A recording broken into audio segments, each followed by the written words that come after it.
Oinam Romesh wasak jari madudi aina DESAM ki President Namoina Constitution ki manunda isana ito pangthokani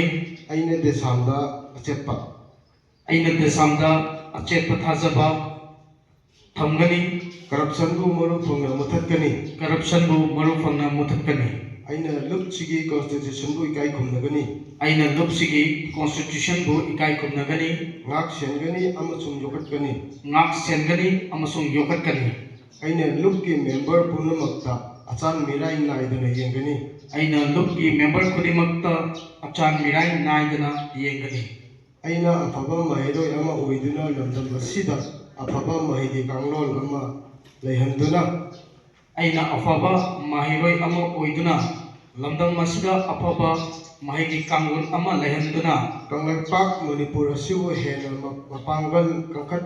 hannaba honagani Kangleipak Manipur asibu hena mapangal kangkat hannaba honagani wasak jariba Oinam Romesh President DESAM ama oin Look asigi constitution gi manungda isana itho pangthokani Look asigi constitution gi manungda isana itho pangthokani aina DESAM da achetpa thajaba thamgani corruption bu maru phangna muthatkani aina DESAM da achetpa thajaba thamgani corruption bu maru phangna muthatkani Okram Paikhomba Thokchom Sanathoi wasak jari madudi aina DESAM ki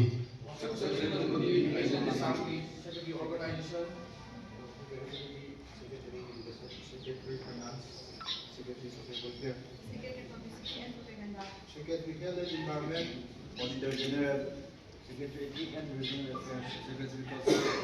Secretary Transport, Secretary and Truck and ama oina look asigi constitution gi manungda isana itho pangthokani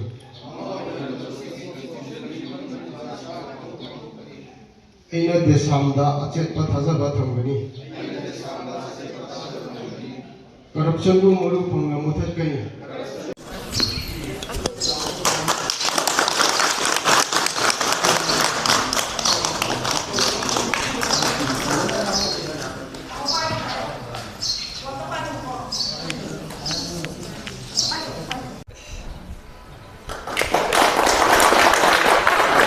DESAM gi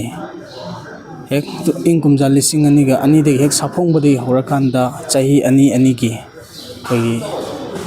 head office ki amadi tongan ba masaloisang singi thau phubagi matam asi chahi ani gi matam gi loisalak pagi ingkumja lising ani ga kun ga mari degi kun ga taruk phawba executive tam porokpa si loisan graba matung kun taruk tagina kun ga nipan phawba pugadoriba anauba DESAM head office ki executive asigi president oina aina ngasidegi wasak lobjaru matungda aina DESAM hariba lobasigi president oina thokpujagani masi president ama oina aina masida yam ka hena natraga masi da sinabiriba ithawtangda ai pungning changna thabak tawbaga loinana nungaiba ka hena pokpa natraga harauba yofamda natana lairiba ekogi khunai sida thengnariba education dagi horakanda tongan ba sector singsida sotharaga lairiba ekogi problem sing khunai sida thengnariba challenges mayam sing asi masi konba ngamnaba sidayda ahenba miyeng thamba ngamba anoba executive tamama ohelaknabagi achauba miyeng amga loinana ai luchingduna bujagani loinana hojik leiriba aikogi piklingai koi gi mahiroi sing haibadi foundational stage tagi horakanda tongan ba collegiate education phawda leiriba aikogi thengnariba tongan ba koigi chawkhat lamjen da yawba yaba education haisida hojki hairiba area sing ase aikoina nongma gi neglect tawba kontopi basang aduki mati hengkalakpana maram orakanda aikoida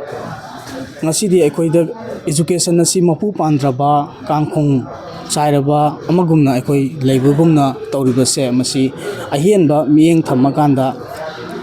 loinana hoji primary education hairagasu ngasai lengaki area singsida lengaki primary education chingase masisu koigi mapu pandabagumna masidi nongmagi mangtharakpa sidarakpa si ekoi imang maktada mangda taduna leiraba wafam amani sigumba wafam singasi ahienba miyeng thammakanda ekoi chatliba 2026 tagi horakanda 2026 tagi horakanda 2028 phawgi anganba sahigi anganba sahi phawba pugadorba executive asigi koi ahienba thabak toramase hariba area sing sida miyeng changani haiba wafam chimai thamjai